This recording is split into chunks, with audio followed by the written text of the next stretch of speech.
As you know, China has one of the most vibrant and dynamic digital ecosystem in the world. New platform emerges almost on a regular basis, even with or without the COVID. During the COVID time, this hasn't changed. So new platforms continue to emerge. WeChat and Weibo are still the dominant platforms. Some other platform has picked up speed and getting more attractions in the market and transform themselves. For example, you've heard of Douyin, which is the original version of TikTok, which is the social video sharing platform. It has picked up a lot of e-commerce functionality. Now it became a major player in the social e-commerce platforms. Bilibili, which started out as a manga comic video sharing website, has also become a major player in video sharing and in e-commerce. So you can see that platforms not only emerge, but they also change, adding functionalities. The only thing constant about the Chinese digital ecosystem is that it's constantly changing. So it's very difficult to keep track of it. You will need a partner like Mediamix, who have partners who understands the Chinese landscape to keep track of, to help you identify the right channel to invest.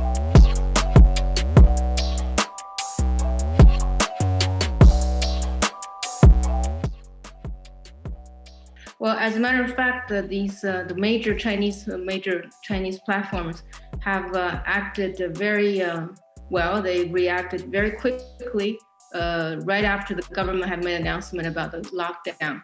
Innovations came almost within weeks, if not month times. For example, Baidu, the largest Chinese search engine, came up with a live mapping to track the closest points to get tested. They add that functionality almost overnight.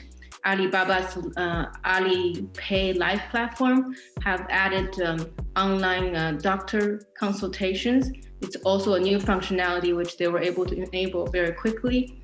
Platforms such as Meituan and Dianping, which are the Groupon type of platforms, have added very quickly the functionality to do contactless shopping, which means that the goods are delivered to a smart mailbox system, which you don't have to touch, you don't have to be in contact with the delivery guy to obtain your products through this mail system.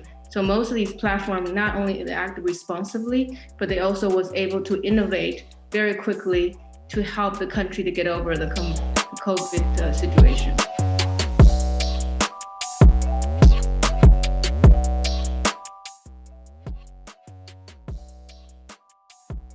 Yes, definitely. As you know, the COVID almost stopped the traveling completely.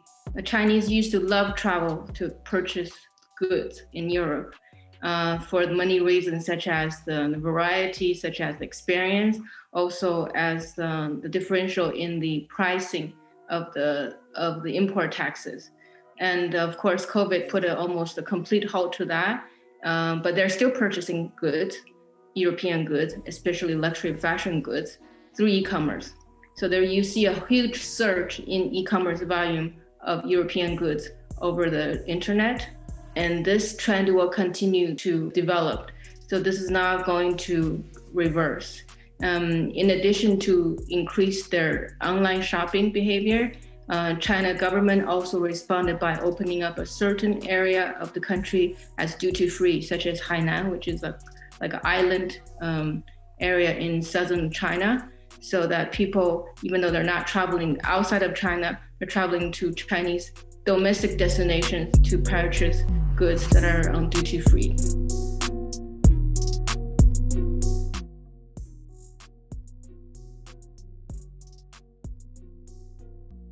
Well, Chinese will travel. After the COVID is over, they will come back. They love traveling for shopping, for other experience, and that will continue.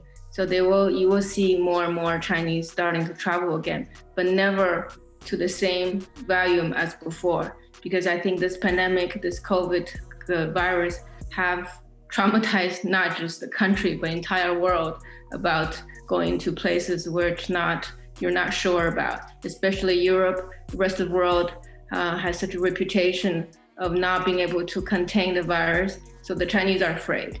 It will take them months years, if not maybe, I would say 5 to 10 years before they go back to the same level of travel as before.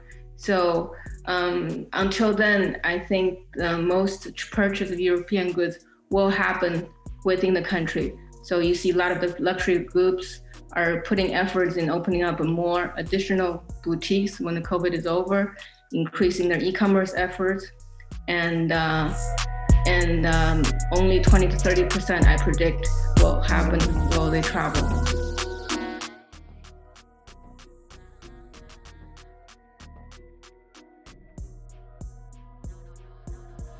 Yes, Alibaba is one of the largest, or is the largest group when it comes to internet, not just e-commerce. They dominate almost every area of internet, including content, including online payment, including lifestyle.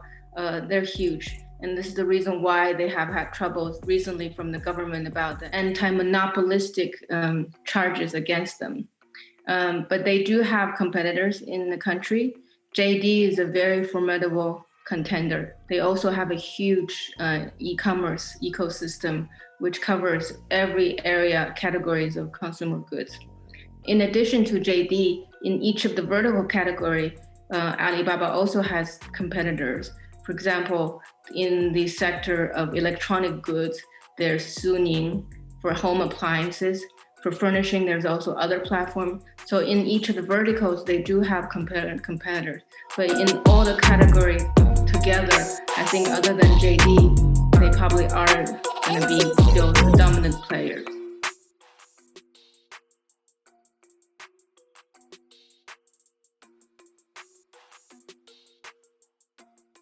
Well, before going to a country, I think the first and the foremost important thing is to analyze the market, analyze the potential, and understand who your target audience is, where the digital ecosystem that could support you for your promotion and for your sales conversion. We have a saying in Chinese that you never go into the battlefield without knowing yourself and knowing your enemies.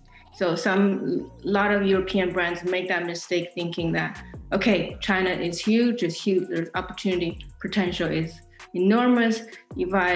It's like the old gold rush. If I go there, then I will make money right away. It doesn't work like that anymore, unfortunately. There's so many competitions. Every single brand you can think of have already, if not already, are thinking about or in the process of entering China. So therefore, a very thorough and systematic approach is required to first understand the market, to know where the potential is. Is it in first tier cities? Is it too crowded? Should we go to second, third tier cities? What are the regional differences? And like I said before, what are the target audience that's belong to you? And after that, I think the step is to establish the digital presence, to have a very basic presence on the major digital platforms. So these are the very first steps I can advise any brands who want to go into the Chinese market. And things like that, you do require the accompaniment of a professional agency. Mediamix with their partner, us, Hylink, are very well positioned to help brands in Switzerland to enter that market, to do the step-by-step process. Because we have a presence in Switzerland who's close to the brands, who understands the brand's needs, aspirations, preoccupations. And then you have Hylink, who understands perfectly the Chinese market, the ecosystem, the complexity and specificities. So this combination will help brands to properly and successfully